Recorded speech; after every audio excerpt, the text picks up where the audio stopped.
Good morning, folks. This is Frank Iglesias, CEO of Santo Blockchain Labs, coming at you again.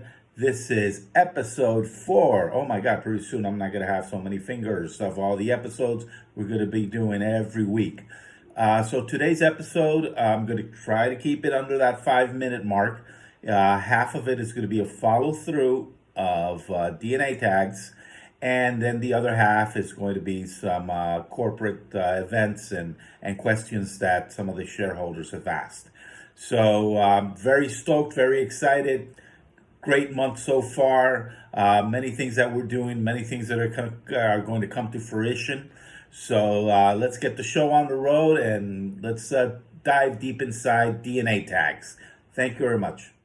Hey folks, let's start talking again, a little recap on the physical tag itself. So the first thing the physical tag has, it's that it's a anti-peel, anti-tamper. So when you try to tamper with the tag itself, like try to take it out to use it someplace else, basically it self-destructs. It just tears down in little pieces. Parts of it get stuck on the product itself. Other parts just flake off. So making it totally useless. Then we have a, hopefully I get the right one. We have here a 3D 6-color holographic printing design on the tag itself. So when you move the tag, you see like it's 3D imaging on it, and it's holographic, so it's real cool, psychedelic-ish type. So all these little steps that we're doing is to make it difficult for the bad characters to be able to duplicate a tag. The more difficult the different steps of layers that you put of difficulty, the more they tend to say, oh, this is too much, I'm not going to do it. So that is the second. The third part is our QR code, which is right here. So the QR code, each QR code is unique. Each QR code we design, and inside the QR code we embed some information, some to go out to the website, our website. Other, it has to do with the ERC 721 non-fungible smart contract. It is 64 digits with 36 characters, 26 being the alphabet, and the rest a hex code. So you're looking at 64 to the power of 36. All this information is embedded. We don't see it. The minute you scan the phone, boom, it takes you out to the website. And then in the website, it knows all this information. Fourth, we have the 8-digit hex. This 8-digit hex is visible. Then we have another 8-digit hex that you have to scratch off, kind of like a lottery ticket.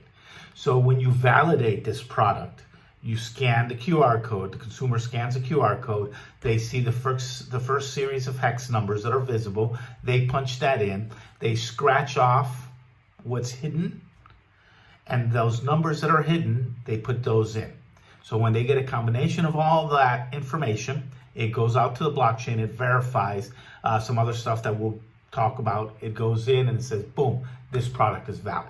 So in a nutshell, this is what makes the tag. So the odds of somebody being able to duplicate this is basically 1, and let's see if we get this right, in a dual trigillionth. 1 in a dual trigillionth. So that is basically 100 zeros, okay? Well, 99 zeros and 1 in the front and 99 zeros in the back. So that is a lot of zeros. So I can't even do this here with the mouse and make all these zeros. Okay, so let's start talking now. We'll get into, now that we recapped the tag itself, let's go into, dive into the back end and talk about that.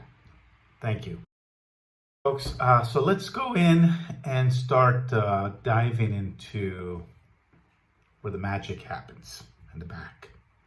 So once a consumer scans the product, immediately the QR code says, hey, I need to go over here. And the over here is to what we call our front end.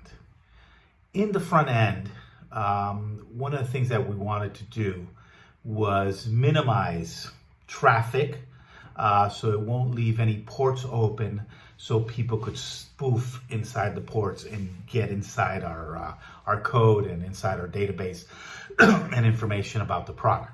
So even though it goes here to the front end, there's an encrypted tunnel to our back-end clusters. Here, the most important thing is matching both hex numbers. So the first phase of authentication is being able to match the hex number here and what we scratched off. Now, if by any chance, I suffer from fat fingers and do a lot of typos, evident in my spelling, because I'm just fly through the keyboard. When somebody puts in a wrong code, immediately it never goes over here to the blockchain. There's no need for it because it needs to finish phase one of the verification. So it basically loops back around and it tells the end user that there was a typo. We don't go out and say, this is wrong, you're doing it. No, we just say that there's a typo. Please re-enter the hex numbers. As long as they keep putting the wrong numbers, this keeps looping and looping and looping and looping indefinitely, okay? And they could spend the next 10,000 years looping and looping just to get these codes right before it moves on to the next phase. So let's now say, okay, the user scanned the product, both hex codes matched, then it moves from the database to the other side of the database, which is also embedded, encrypted, and already it lets the smart contract on the blockchain. Now, I don't want to get into how really the blockchain works. There's a lot of information out there. There's a lot of great videos. If anybody who wants to know a little bit more about blockchain and know about videos, just reach out to me. I could shoot you off a couple of videos with some people I've written some that have done some nice information about blockchain. So this information, the QR code, goes into the blockchain. Remember, this is a non-fungible ERC 721.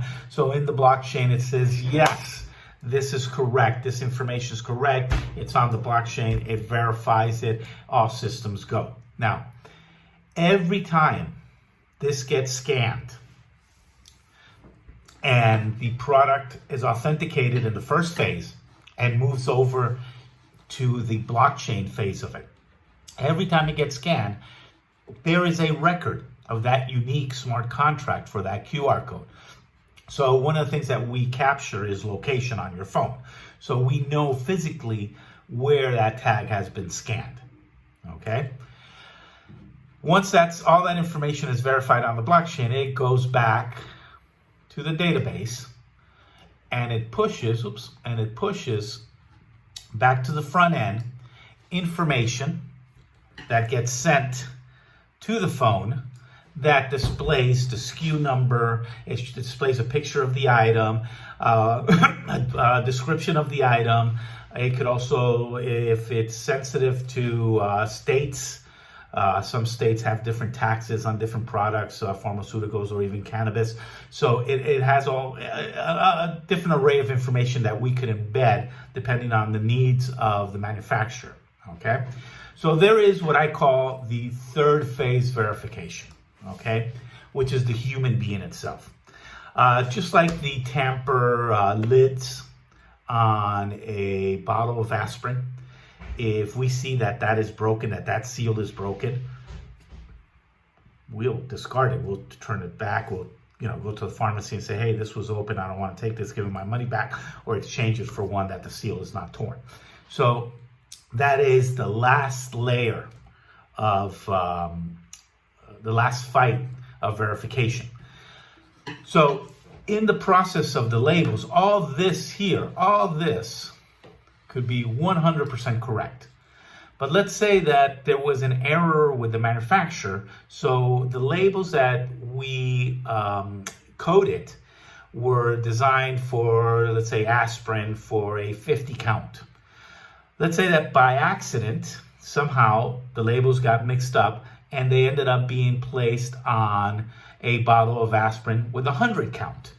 So when the consumer here gets the information, it will show the SKU number of the 100 count, even though it was the SKU number for 100. So immediately there's a part in the UI, in the user interface, where the user could contact the manufacturer and say, hey, I purchased this or I scanned this, and the picture and the information is for a 100 count, but I'm scanning it on a 20 count bottle of aspirin. Okay, so especially they'll have a hot number or a hotline, and they could call the manufacturer, and labels could get relabeled, recalled, whatnot. So in a nutshell, and sorry about all this red craziness that I wrote here, but in a nutshell, in a very high level, this is the guts in the back end of how the magic works with the tags. And at the end of the day, the goal of the tags is to instill confidence in the user. So when they scan a product, they feel, yes, this is the product. It has the information here. I see it. It's exactly what it is. It matches the SKU number. Everything here makes me feel warm and fuzzy that I could give this medicine, or I could give this product to my child, or to myself, or to my elderly mother, and I'm confident that it's not a counterfeit product, that it's what it is and intended to be used for what it is. So I'm sorry this went longer than what I expected. I am still going to answer shareholders' questions, so we'll get that to that right now. Thank you.